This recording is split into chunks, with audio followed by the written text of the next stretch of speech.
വേദിയിൽ പല പല കഥകൾ തുയിലുണർന്നു. ഇന്നോളമാരും പാടാത്തൊരു കഥ ആടിയുണർത്തുന്നു, ഞാൻ ആടിയുണർത്തുന്നു. ത്രേതായുഗത്തിലെ തങ്കലിപികളിൽ തെളിമ കുറഞ്ഞവൾ താടക. എട്ടുതിക്കുഞ്ഞെട്ടു മട്ടഹാസം, ദുഷ്ടത കത്തുന്ന ക്രൂരനോട്ടം.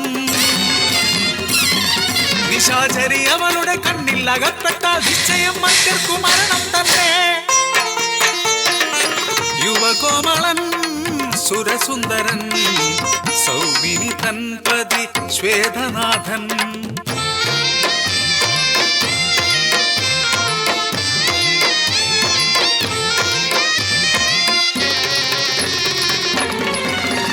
വഴിമുടക്കി നിന്ന താടകയെ കണ്ട് വാളുയർത്തി നിന്നു ശ്വേതനാഥൻ.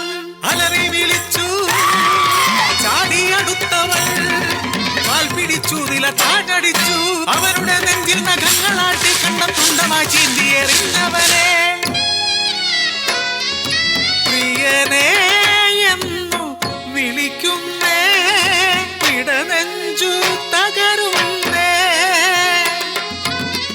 പൊട്ടിക്കരയുന്ന സൗമിനിയെ നോക്കി കൈകൊട്ടി ചിരിച്ചു പരിഹസിച്ചു. താടക പൊട്ടിച്ചിരിച്ചെന്ന് പരിഹസിച്ചു. പെണ്ണിന്റെ കയ്യാൽ മരിച്ചൊര ആണിനെ ചൊല്ലിക്കരയുന്ന പെണ്ണെ, നീ പെൺകുലത്തിനു അപമാനം. സൗമിനി തൻ ശോകം പാപമായി ക്രൗര്യമായി ഇണയുടെ നിണം വീണ മണ്ണുവാരി. സൗമിനി ശാപം ചൊരിഞ്ഞു, നീജേ നിൻ കയ്യാൽ നിൻ പ്രിയനെ കൊല്ലാതെ നേടില്ല ഒരിക്കലും നീ മോക്ഷം.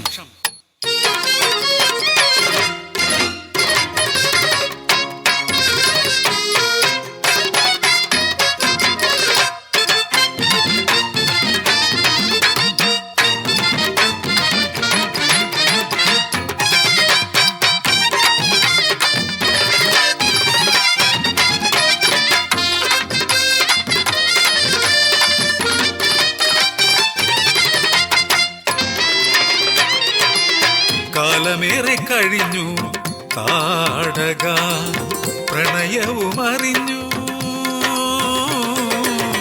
അവളുടെ പകലിനു വർണ്ണമേകാൻ, അവളുടെ രാവിനു കുളിർമയേകാൻ വന്നു വിലേക്ഷണൻ അസുരമുഖ്യൻ.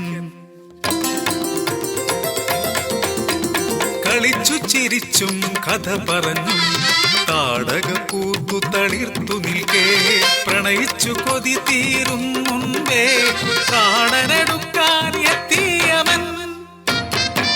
പ്രാണേശ്വരന് താടക തൻ കയ്യാൽ വധിക്കണമത്രേ. ഇന്നോളം താടക ചെയ്ത പാപങ്ങളത്രയും കർമ്മം കൊണ്ടൊഴിയുമത്രേ.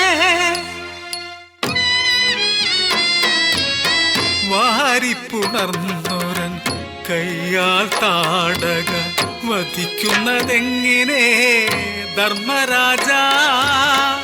വയ്യൊന്നു നുള്ളി നോവിക്കുവാൻ പോലും വല്ലാതെ സ്നേഹിച്ചു പോയി ഞാനും.